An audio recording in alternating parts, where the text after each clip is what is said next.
Hello guys, welcome back to my channel. আবারও একটা নতুন ভিডিও নিয়ে আমি তোমাদের সঙ্গে হাজির হয়ে গেছি। তবে এই ভিডিওটা একটু অন্যরকম। তোমরা হয়তো আমাকে অনেক নতুন নতুন ভিডিও করতে দেখেছো, অনেক ব্লগ করতে দেখেছো, পাঞ্জাবি ডিজাইন করতে দেখেছো, থালাবাটি ডিজাইন করতে দেখেছো, কিন্তু পিড়ি আমি কখনো ডিজাইন করিনি। আমি জানি না আমি করতে পারবো কিনা। তবে একটা বন্ধু আমাকে দিয়ে গেল ওর দিদির বিয়ের জন্য, একটা কোণে বসবে আর একটা বর বসবে। ডিজাইন সম্বন্ধে আমার কোনো আইডিয়াই নেই, তবে আমি চেষ্টা করব। আমি যখন সব কিছুই করতে পেরেছি, আশা করি এটাও করতে পারবো। আর এই পিড়িটা হলো ওর মায়ের বিয়ের পিড়ি, ওই জন্য কালো কালো ছোপ ছোপ দাগ পড়ে গেছে, পুড়েও গেছে। তো চলো দেখা যাক, চেষ্টা করে দেখি কি হয়। আমি এখানে ফেব্রিক কালার ইউজ না করে একটা এশিয়ান পেন্টের ছোট্ট কৌটো কিনে নিয়েছিলাম। আমি ভেবেছিলাম যে ফেব্রিক কালার যদি কম পড়ে যায়, এখানে আমি টিভির ঘরে বসেছি, মানে ঠাম্মির ঘরে বসেছি, সেখানে আমি টিভি দেখবো আর কাজ করব। তো চলো দেখো আমি কিভাবে কাজটা করি।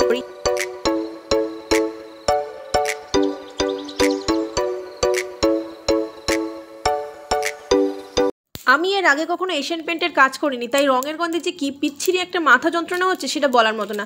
মা আমাকে এসে তাই জন্য একটু পায়েস দিল, দিয়ে বললো পায়েসটা খা, দেখবি মাথা যন্ত্রণা কমে যাবে। পেট ভরা থাকলে রঙের গন্ধে আর কোনো অসুবিধা হবে না। তাই পায়েসটা খেয়ে দিয়ে নিয়ে আমি আবার কাজে লেগে পড়লাম। আমি প্রথমে চারদিক থেকে একটা সুন্দর দাগ টেনে নিয়েছি, মানে চৌকো করে একটা দাগ টেনে নিয়েছি। পিড়ির একটা কাটিং ছিল, সেই অনুযায়ী আমি একটু দাগ টেনে নিয়েছি।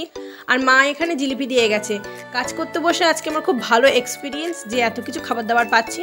তো লুকটা হলো এটা ফাইনাল লুক নয়, দুটো পিড়ির ফাইনাল লুক আমি তোমাদের লাস্টে দেখাবো।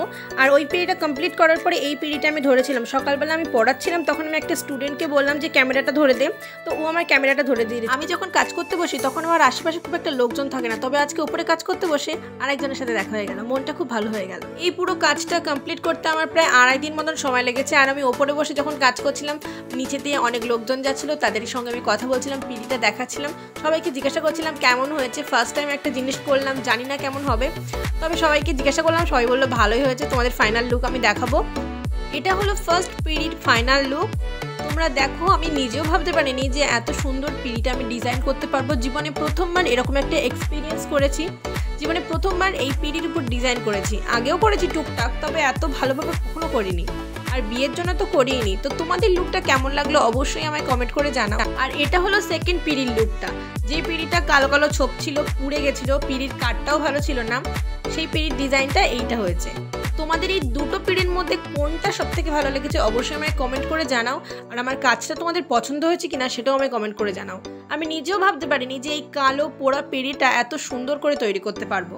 তো দেখা হচ্ছে অন্য কোনো ভিডিওতে, ততক্ষণের জন্য বাই। সবাই খুব ভালো থাকো।